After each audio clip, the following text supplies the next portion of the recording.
ایک صحابی ہیں، جنگ میں قید ہو گئے روم کی، تو ایک رات موقع پا کے نکلے اور بھاگے، آگے دریا تھا، دریا پار کیا، اب آگے پتہ نہیں جانا کدھر ہے، سامنے شیر آ گیا، شیر نے تھوڑی اپنی آواز نکالی، دھاڑا، تو وہ کہتے ہیں ایھا الاسد، اب تو کہو گیا کہ مولوی صاحب پتہ نہیں کی گلاں کیتی جاندا، یہ ہوا ہے، اے موبائل نہیں توڑا گلاں کردا، کبھی کسی نے سوچا تھا 30 سال پہلے؟ تو وہ تار جڑا ہوا تھا اللہ سے، ایھا الاسد انا مولا رسول اللہ صلی اللہ علیہ وسلم، اے شیر میں اللہ کے نبی کا غلام ہوں، مجھے راستہ دکھا۔ تو شیر جعل یبسبس ہوتا ہے کیسے اپنی دم ہلانا، ہوں ہوں ہوں ہوں ہوں ہوں ہوں کرنا، جیسے گھر میں پالتو کتے اور ایسے اپنی دم ہلاتے ہیں، تو شیر ان کو آ کے ایسے اس نے دھکا دیا اور اپنی دم ہلانے لگا اور آگے چل پڑا، چلتے چلتے چلتے چلتے جہاں صحابہ کا لشکر موجود تھا وہاں جا کے پہنچا کے پھر کھڑا ہو کے ایسے دیکھنے لگا، جی ہن چھٹی ہے چلا جاؤں، انہوں نے فرمایا اذهب جا، وہ واپس چلا گیا۔ یہ عزت ملی ہے در مصطفیٰ سے۔ سمندر کے کنارے پہنچے، آگے دشمن ہے جزیرے میں، دارین ایک جزیرہ ہے، کشتیاں کوئی نہیں، اور کشتیاں بنائیں تو اتنے میں دشمن تیار ہو جائے گا جنگ کے لیے، تو کیا کیا جائے؟ علا بن حضرمی رضی اللہ تعالیٰ عنہ گھوڑے سے اترے، 2 نفل پڑھے، اور ہماری طرح نہیں کوئی لمبی دعا مانگی، 2 نفل پڑھے، یا علیم یا حلیم یا علی یا عظیم، 4 ناموں سے اللہ کو پکارا۔ اجزنا، ہمیں راستہ دے، ہم نے دشمن تک جانا ہے، تیرے لیے جا رہے ہیں۔ تو ایک دم سمندر کا پانی غائب ہو گیا، اور کہا سم اللہ وقتہمو، پڑھو بسم اللہ اور کود جاؤ۔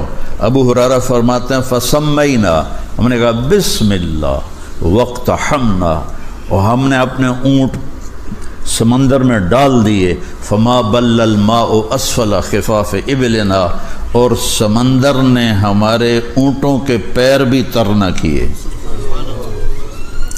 عزت آسمان سے آتی ہے، اور وہ آتی ہے محمد مصطفیٰ صلی اللہ تعالی علیہ وسلم کے طریقے سے، ان کے راستے پر، ان کی راہوں پر چل کے میرا مالک یہ عزت دیتا ہے کہ ساری کائنات اللہ مسخر فرما دیتا ہے۔ تو کلمے کے اندر ہی سارا دستور اور ساری کائنات کہ خزانوں تک جانے کا راستہ اللہ تعالیٰ نے چھپا دیا ہے۔ دجلہ کے کنارے پہنچے، دجلہ ایک دریا ہے عراق میں، اس میں سیلاب تھا، عرب پانی سے ڈرتے تھے چونکہ پانی ہے ہی نہیں، تو اب جانے کے لیے کشتیاں کوئی نہیں، پل توڑ دیا انہوں نے، ایران والوں نے۔ تو حضرت سعد بن ابی وقاص امیر ہیں، کہنے لگے بھائی میں نے دریا پار کرنا ہے، اب کیا طریقہ ہے جی؟ کہ سارے لشکر میں اعلان کرو اگر کوئی کبیرہ گناہ کرنے والا ہے تو توبہ کر لے۔ سبحان، بھئی مشقیں بناؤ، کشتی بناؤ، نہیں انہوں دی سوچ وکھری، بھئی اگر کوئی بڑا گناہ کرنے والا ہے، کچھ تو چھوٹے گناہ ہیں تو کچھ بڑے گناہ ہیں، تو بڑے گناہ توبہ سے معاف ہوتے ہیں، چھوٹے ویسے ہی معاف ہو جاتے ہیں۔ تو 36,000 کے لشکر میں ایک بھی کبیرہ گناہ والا نہیں تھا۔ تو فرمایا بس سب بسم اللہ کرو، پہلے 600 آدمی تیار ہو جاؤ۔ تو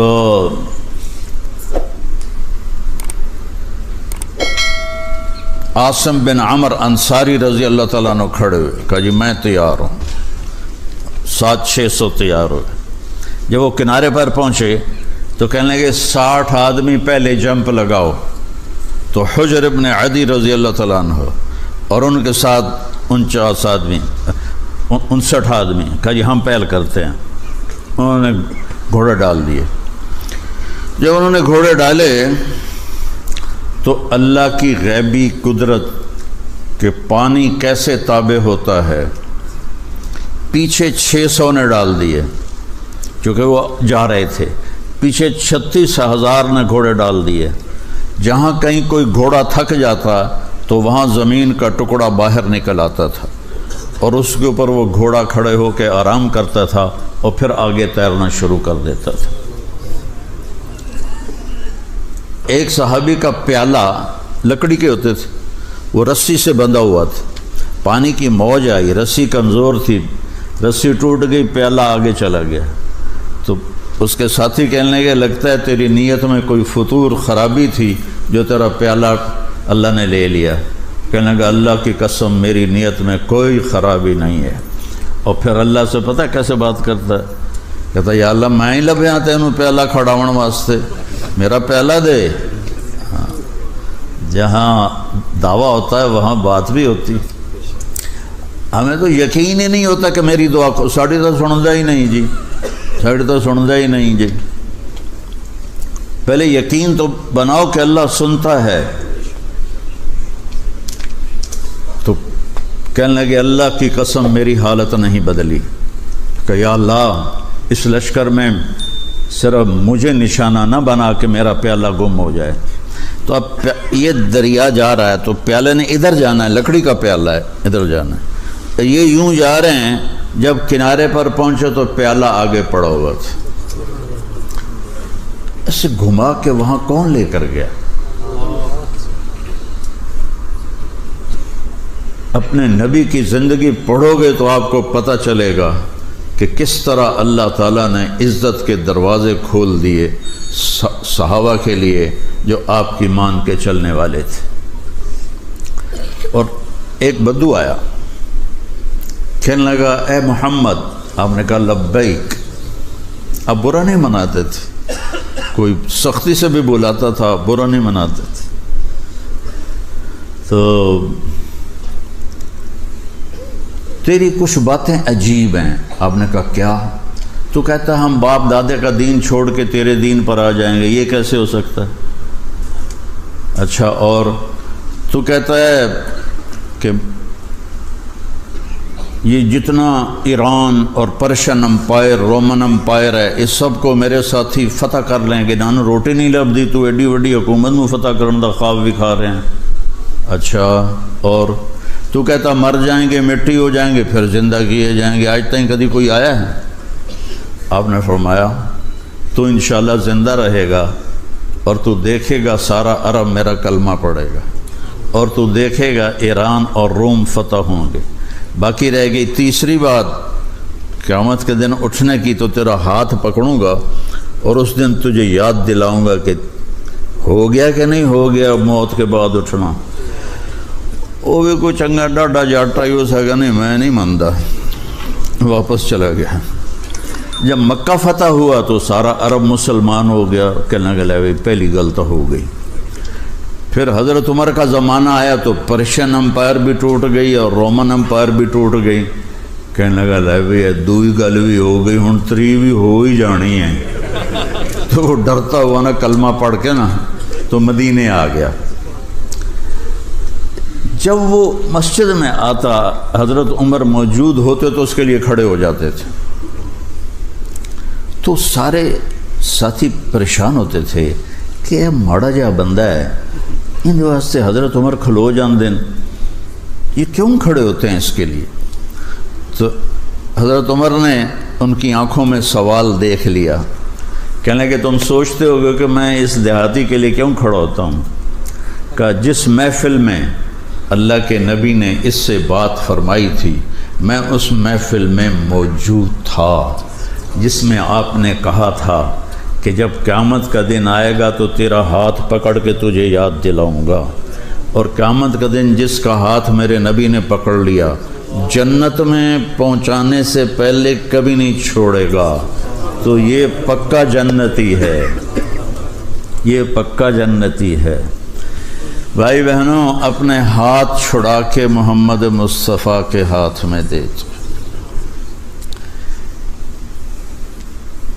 میرے رب نے اپنے حبیب کو روحانی بلندی بھی عطا فرمائی، جسمانی بلندی بھی عطا فرمائی۔ آپ کے امام صاحب نے نماز پڑھائی نا، ہم تو پڑھ کے آئے تھے تو میرے کانوں میں تلاوت کی آواز آئی، سبحان الذی اسری بعبدہ لیلا من المسجد الحرام الی المسجد الاقصی الذی بارکنا حولہ لنریہ من آیاتنا انہ هو السمیع البصیر۔ تو میرے ذہن میں یہ خاک، میں پہلے کوئی پڑھا کے نہیں آتا کہ میں آج یہ بیان کروں گا یہ بیان کروں گا، میں کوئی تیاری کر کے آتا ہوں، تو وہ میرے کانوں میں آیت پڑھی تو مجھے خیال آیا کہ یہ تو 27 رجب کی رات ہے، آج کی رات تو میرے نبی کو معراج ہوا ہے۔ یہ سارا میرا مضمون اس کے ساتھ میں جوڑ رہا ہوں کہ اگر بلندیاں چاہتے ہو، عزتیں چاہتے ہو، تو رولز رائس خرید کے نہیں ہوگی عزت۔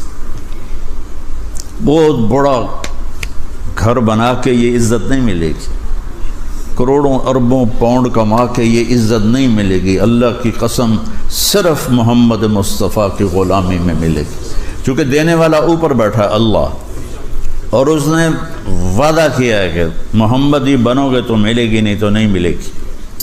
باقی پیسے دے دینا اللہ دیتا چلا ہے، اپنوں کو بھی غیروں کو بھی وہ دیتا چلا ہے۔ میرے نبی کے پیٹ پہ 2 پتھر بندھے ہوئے ہیں اور جنت کی چابی ہاتھ میں ہے۔ تو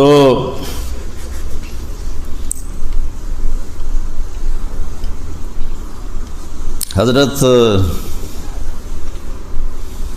خدیجہ رضی اللہ تعالی عنہا نبوت کے 10ویں سال فوت ہو گئیں۔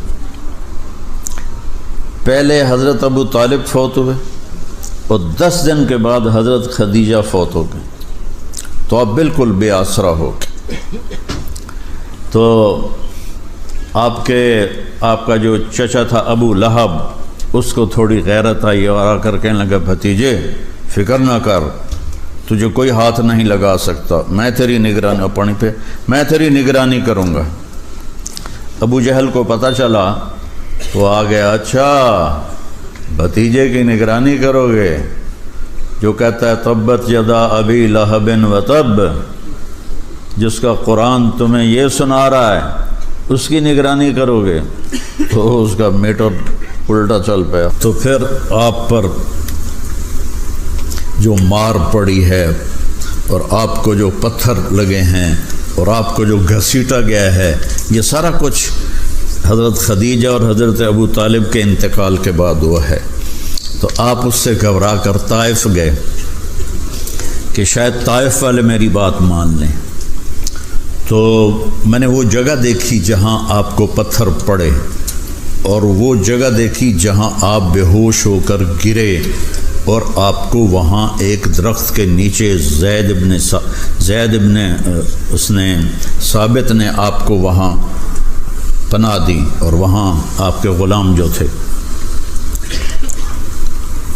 اتنے پتھر پڑے کہ آپ کی ساری پنڈلیاں لہو لہان ہو گئیں اور لہو جوتوں میں جم گیا، اور اتنا ٹائٹ ہو گیا آپ جوتا کہ اتارنا مشکل ہو رہا تھا۔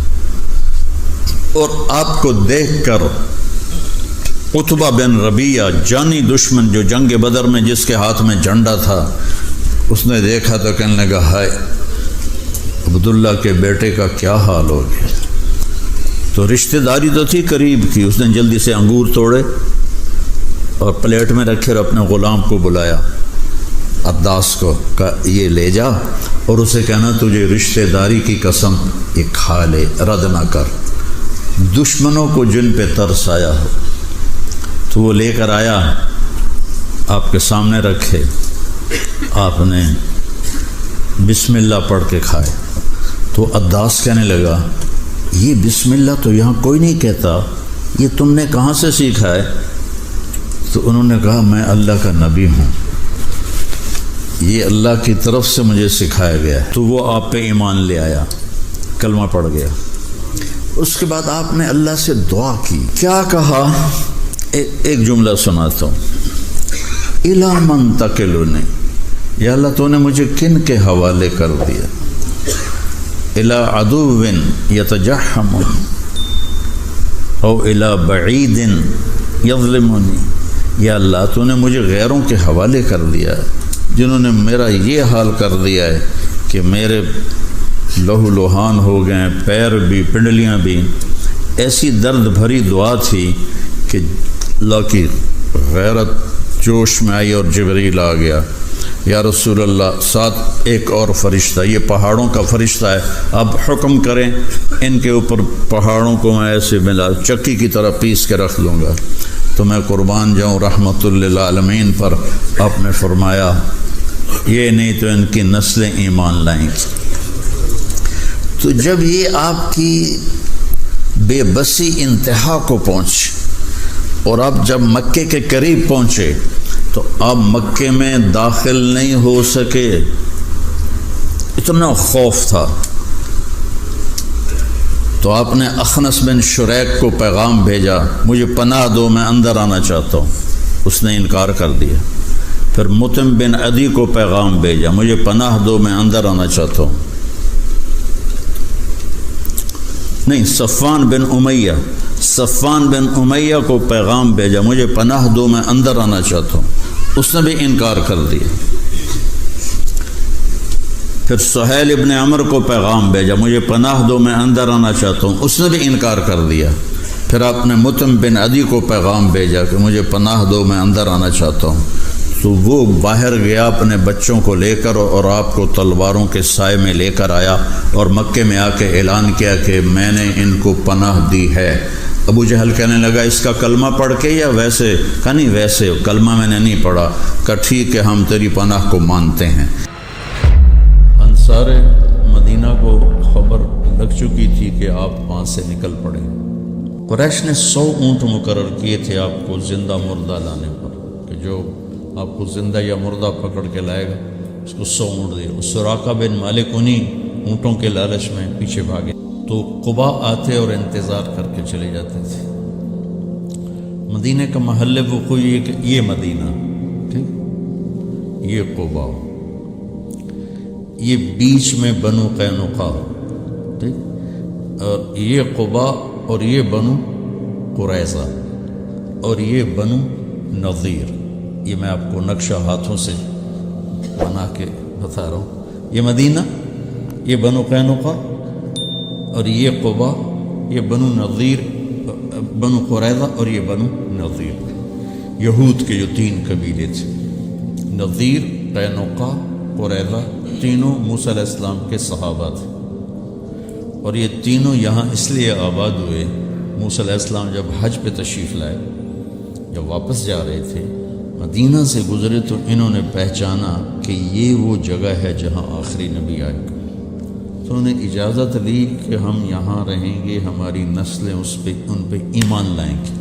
وہ کم وقت ہوئی اعداء عدو بنے۔ جب اب خیبر سے گزرے تو کچھ لوگوں نے، چونکہ خیبر اور مدینے کا جغرافیہ ایک جیسا، میں خیبر بھی گیا ہوں، تو انہوں نے وہاں رہنے کی اجازت مانگی کہ ہمیں یہاں رہنے دیا جائے، آخری نبی آئیں گے تو ہم ان پر ایمان لائیں۔ ان سے لڑائیاں لڑنی پڑی اور وہ بڑے جنگ کے بعد وہ فتح ہوئی۔ جو بالکل جاہل تھے وہ ایمان لے آئے، جو جاننے والے تھے وہ گمراہ ہو گئے۔ تو وہ انتظار کر کے چلے جاتے تھے، جب دوپہر چڑھ جاتی پھر چلے جاتے تھے۔ تو اب یہود کا علم دیکھو، بنو قینقاع کا ایک آدمی اپنے کوٹھے کی چھت پہ چڑھا تو قبا کی طرف نظر پڑی تو غبار اڑ رہا تھا۔ غبار کچھ ایسے ہیولے سے نظر آ رہے تھے۔ یہ 8 ربیع الاول ہے۔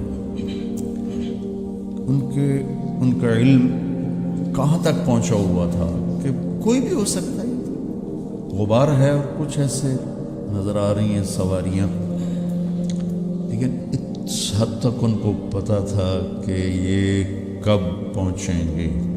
اس نے یوں منہ کر کے اعلان کیا، یا بنی قیلہ، قیلہ اوس خزرج کی ماں کا نام، یا بنی قیلہ جاء نبیکم اتنا ان کو پتہ تھا اور ایمان سے محروم. تو اس دن وہ انتظار کر کے جا چکے تھے واپس. تو جب اعلان ہوا کہ تمہارے نبی آ رہے ہیں تو پھر سب نے دوڑ لگائی. تو ان کے آنے تک چونکہ فاصلہ ہے 5-6 میل کا فاصلہ ہے، آپ اتر چکے تھے اور ایک چٹان کی اوٹ میں آپ تشریف فرما تھے. اس میں سایہ، ستمبر کا مہینہ تھا، گرمی شدید تھی. تاریخ ممکن ہے آگے پیچھے 16 مجھے یاد پڑتی ہے. تو اللہ کے نبی کی داڑھی سیاہ کالی. ابو بکر رضی اللہ عنہ اور اللہ کے نبی ہم عمر ہیں، لیکن ابو بکر کی داڑھی میں سفید بال زیادہ تھا، ان کی داڑھی کالی سفید تھی. اب مدینے والے تو نہیں جانتے، دیکھا ہوا نہیں ہے، تو انہوں نے قیاس کیا کہ یہ سفید داڑھی والا یہ نبی ہوگا اور یہ ابو بکر ہوگا جو ساتھ کالی داڑھی والا. تو سب نے آ کر ابو بکر سے مسافہ شروع کر دی اور اللہ کے نبی سے کیے ہی نہیں. تو ابو بکر نے بھی نہیں بتایا کہ میں نہیں وہ. تو مسافہ ہوتے رہے، وہ آپ کرتے رہے، کچھ نہیں بتایا. کچھ دیر جب گزر گئی تو سورج چٹان سے تھوڑا سا اوپر آ گیا تو دھوپ آ گئی. تو ابو بکر رضی اللہ عنہ نے دوڑ کے اوپر چادر ڈال دی. اس پر پتہ چلا کہ یہ تو سارے مسافہ ہی غلط ہو گئے یہ تو یہ نہیں، یہ نبی ہیں. تو پھر انہوں نے مسافہ کی یا نہیں کیے یہ کہیں نظر سے گزرا نہیں. کیے ہوں گے پھر ادھر بھی. تو پھر قبا والے بھی آ گئے. تو کلثوم بن ہدم اس وقت مسلمان نہیں ہوئے تھے، بعد میں جو سارے ایمان لے آئے. ان کے گھر میں آپ کو بطور مہمان ٹھہرایا گیا. تو آپ اچھے نام سے فال لیتے تھے، غلط نام غلط معنی تبدیل فرما دیتے تھے. تو اس نے اپنے غلام سے کہا نجیح نجیح، کھجوریں لاؤ مہمان آئے ہیں. تو اللہ کے نبی نے ایک دم کہا نجح امرنا نجح امرنا. نجیح کامیاب، مکمل کام ہوگا. نجح ہماری ہجرت کامیاب ہو گئی. اب نے اس کے نام سے یہ فال. پھر 4 دن آپ نے وہاں قیام فرمایا اور ایک روایت میں 2 ہفتے قیام فرمایا. تو بہرحال جتنا بھی قیام تھا 4 دن تھا یا 2 ہفتے کا. دن جمعہ کا تھا جب اہل مدینہ آئے اور آپ کو چاروں طرف سے گھیر لیا اور آپ اپنی اونٹنی قصوہ پر، یہ سارا سفر تھا، وہاں اپنی مسجد قباء بنائی جو اب بہت بڑی بن چکی ہے، قدیم پرانی، میں نے 84 میں دیکھی ہوئی، چھوٹی سی. تو سامنے بنو سلیم کا محلہ آ گیا اور جمعہ کا وقت داخل ہو گیا. تو پہلا جمعہ ادا کیا گیا. یہاں عبداللہ بن سلام آئے، آپ کا خطبہ بنو قینقاع، میں نے کہا وہاں کا یہ بنو قینقاع کا. تو آپ کا خطبہ سنا، آپ کا چہرہ دیکھا، کہا لیس بوجہ کذاب، کلمہ پڑھا، ایمان لائے. خطبے سے فارغ ہوئے اور چلے تو سارے قبائل کے سردار لائن بنا کے کھڑے ہو گئے. بنو نجار، بنو عبد الاشل، بنو بیاض اور اوس اور خزرج اور بنو سعد، بنو پتہ نہیں کتنے کتنے، سب کھڑے. یا رسول اللہ ہمارے پاس، یا رسول اللہ ہمارے پاس، یا رسول اللہ ہمارے پاس. سب کی تمنا. آپ خاموشی سے چلتے رہے. تو وہ سنیہ جو آتی ہے، سنیۃ الوداع، اس کے آگے دامن میں مدینہ، سامنے گھر بستی اور آگے میدان. اس میدان میں بچے اکٹھے تھے، بچے بچیاں. ہم یہ آپ یوٹیوب پہ دیکھتے ہیں، بچے بچیوں کو نظمیں یاد کراتے ہیں تو وہ سنا رہے ہوتے ہیں، وہ پڑھ رہے ہوتے ہیں. تو اس دور کی جو اللہ کی طرف سے موہبہ جلیل تھا، فصاحت، وہ اس واقعے میں نظر آتی ہے کہ یہ جو بچے بچیاں کھڑے ہیں، انہیں کسی نے کوئی نظم یاد نہیں کرائی کہ جب وہ آئیں گے تو تم نے طلال بدر کہنا ہے. وہ تو اپنے وہ شوق میں دیکھنے آئے ہوئے ہیں چھوٹے چھوٹے بچے. صورت واقعہ یوں ہے کہ پہلے یوں اونٹنی کا سر باہر آتا ہے، کیونکہ یوں اور یوں آنا تھا، تو ایسے اونٹنی، اس کے سر کے پیچھے آپ کا سر، آپ کا چہرہ مبارک چھپا ہوا. جب اونٹنی یوں ہوئی اور آپ ایسے ہوئے تو سب بچوں کے منہ سے فی البدی بے ساختہ طلع البدر علینا، یہ پڑھا ہوا سبق نہیں تھا. طلع البدر علینا من ثنیات الوداع وجب الشکر علینا ما دعا للہ دعا ایہا المبعوث فینا جئت بالامر المطاع جئت شرفت المدینہ مرحبا بک یا خیر داع. یہ شعر عام نہیں ملتا کتابوں میں، لیکن اس کا اضافہ مرحبا جئت شرفت المدینہ مرحبا بک یا خیر داع. آپ نے، عورتیں ساری چھتوں پہ چڑھی ہوئی تھی آپ کو دیکھنے کے لیے. تو جب ہم مدینہ میں داخل ہوئے تو پھر عرب سردار، یا رسول اللہ ہمارے پاس، یا رسول اللہ ہمارے پاس. تو آپ نے اس کی ایسے رسی چھوڑ دی، دعوها فإنها مأمورہ، اسے کچھ نہ کہو، جہاں میرا اللہ لے جائے گا یہ اونٹنی وہاں جائے گی. اور آپ کے دل میں تھا بنو نجار، کیونکہ آپ کی دادی بنو نجار میں سے تھی، سلمہ جو عبد المطلب کی والدہ ہے وہ بنو نجار سے تھی، جو ہاشم نے وہاں شادی کی تھی. تو آپ کی اونٹنی چلتے چلتے چلتے ایک کھلے میدان میں جا کے بیٹھ گئی، بستی کے وسط میں تھا. تو اس کو آپ نے پسند کیا اپنی مسجد کے لیے. تو آپ نے پوچھا یہ زمین کس کی ہے؟ بعد میں، اس وقت نہیں، بعد میں. ان کا جی 2 یتیموں کی ہے. تو ان کے سرپرست کون ہے؟ کہ اسد بن زرارہ ہے. آپ نے ان کو بلایا کہ یہ زمین ہمیں مسجد کے لیے چاہیے. کہا جی ہم تحفہ دیتے ہیں. ہم نے کہا یتیم کا مال ہے، تحفہ نہیں ہو سکتا ہے، پیسے لگاؤ. کہا ٹھیک ہے جی آپ پیسے لگوائیں، ہم اس سے آپ کو سستا کر کے دے دیں گے. ہم نے کہا ٹھیک ہے. تو اس کے پیسے لگوا گئے تو 7 دینار اس کی قیمت بنی. میرے نبی نے کیا کیا کہ تمہارے سامنے بھی 7 دینار قیمت لگی ہے، ہم آپ کو 10 دینار دیتے ہیں مسجد کے. آپ نے 10 دینار میں جگہ خریدی. تو اس کے بعد آپ کی اونٹنی اٹھ گئی. یہ میں نے بعد کا واقعہ سنایا ہے آپ کو. آپ کی اونٹنی اٹھی، جیسے میں یوں آپ کو دیکھوں اور پہچانوں پہ کون کہاں بیٹھا ہوا ہے، تو اس نے ایسے ایسے دیکھنا شروع کیا ایسے، اور سیدھی بنو نجار کی گلی اس نے پکڑ لی اور جا کر ابو ایوب انصاری کے دروازے کے قریب بیٹھ گئی. تو یوں میرے نبی بنو نجار کے مہمان بن گئے، جو آپ کے اندر کی تمنا تھی کہ میں بنو نجار میں بیٹھوں. تو اس سارے سفر میں ابوبکر صدیق رضی اللہ تعالی عنہ ساتھ ساتھ ہیں. یہ ان کی منقبت، فضیلت